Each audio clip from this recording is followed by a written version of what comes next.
কৰেন উদ্ধাৰ এতিয়া আকৌ দ্বিতীয়ত আপোনাৰ বৰা প্ৰয়োগ কৰে হে ৰাম তৃতীয় নাৰদ নামে চৰণে কৰো নাম কৃষ্ণ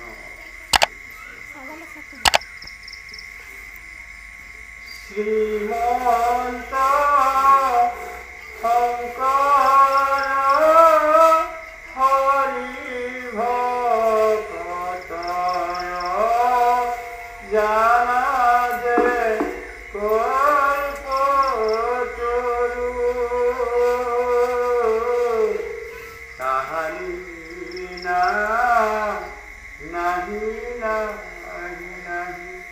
राम अमर परम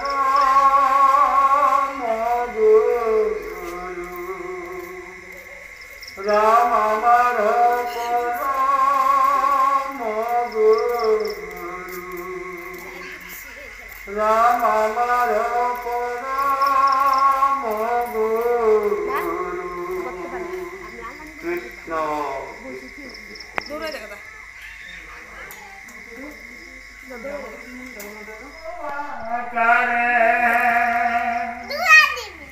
যেতিয়া এই মহাপুৰুষ ঘুমাই আছিল তেতিয়া সি তাৰ কিমান বছৰ যে গ'ল কিমান হাজাৰ বছৰ গৈছিল তাৰ কোনো ঠিক নাই হিচাপ নাই তাৰ পিছত বহু দিনৰ পিছত তাৰ নাভিৰ পৰা পদুম ফুলৰ হেৰি ওলাব আহিলে যেনেকৈ মাটিত কিবা এটা বস্তু যোগাই থলে বা পানী প্ৰিয় বস্তুবিলাক জন্ম হয় না ঠিক তেনেকৈ পদুম ফুলৰ পাত ওলাব আহিলে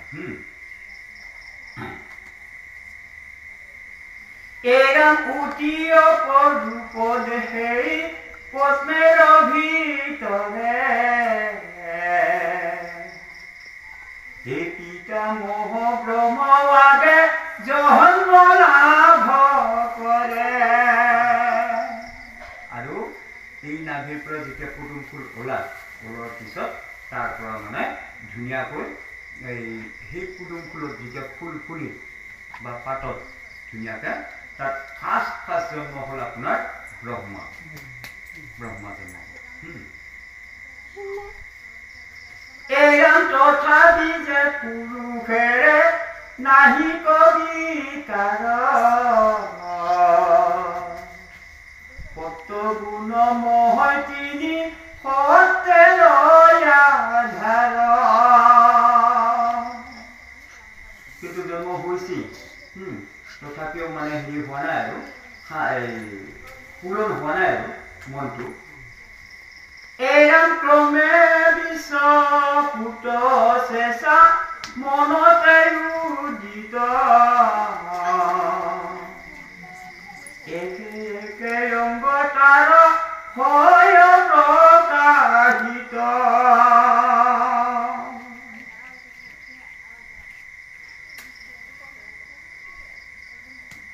এরাম হে পুরে হেরো অঙ্গ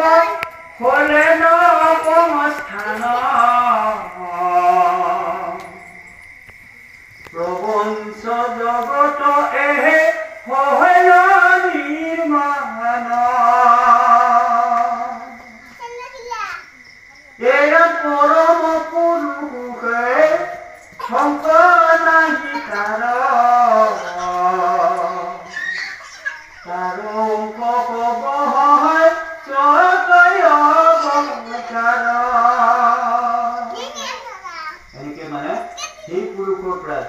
ব্ৰহ্মা জন্ম হ'ল হা এই ব্ৰহ্মাৰ পৰা আকৌ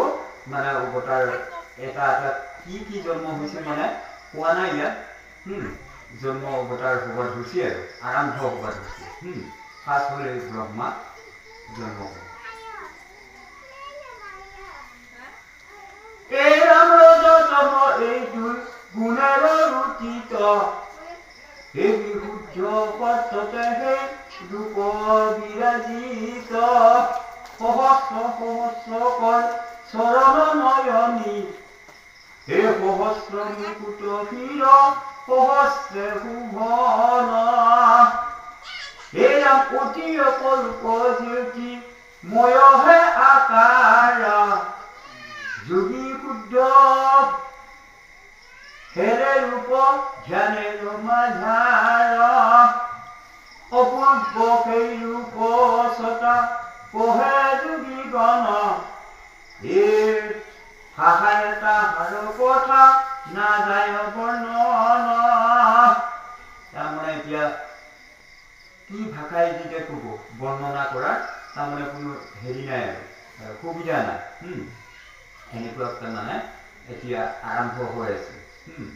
সৃষ্টি হৈ আছে কোন কোন জন্মিছে এই কথাটো কোৱা নাই এই ৰাম বাক্য নাহি পঢ়া যায় তাহাৰো একো পঢ়া এই ৰেমটি ভুৱনৰ মাজে তাৰ এই নামিৰে তুলনা এই ত্ৰিভুৱনত তাৰমানে তাৰ তুলনা কৰাটো সম্ভৱ নহয় আৰু বহুত বেলেগ এই ৰাম এই বিৰাট মূৰ্তি হয় হে বিজয় সভা কাৰ ইহাতে জন্ম লয় যতই অৱতাৰ পশু পক্ষী আদি জীৱ দেৱতা মানৱ ইহাৰ অংশ সাংসতে জন্মি আছে হব হে ৰাম প্ৰথমে ব্ৰহ্মা ৰূপে যাৰ আগমন হে সনত কুমাৰ ৰূপে আবিৰ্ভূত হন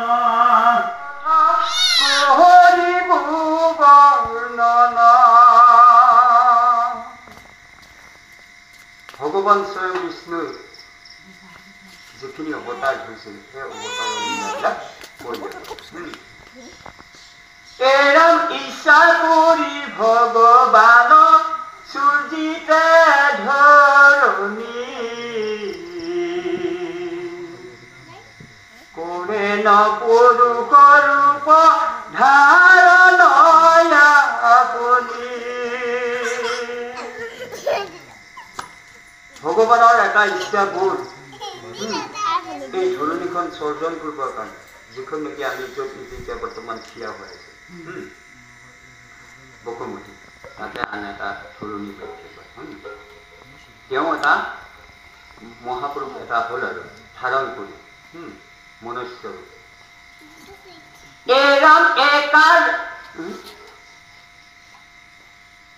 এৰম একানে অযুক্ত পঞ্চভূত মৰি বিৰাট পুৰুষ দেখ ধৰে দয়াময়ী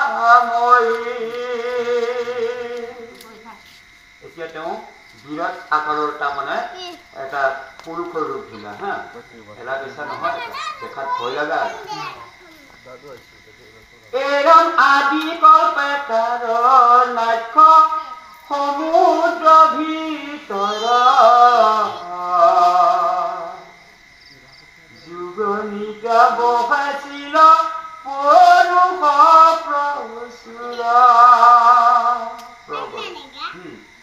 এতিয়া সি আমাৰ ইয়াত যেতিয়া বসুমতী নাছিল তেতিয়া গোটেই বিশ্ব ব্ৰহ্মাণ্ড জন্মৰ হৈ আছিল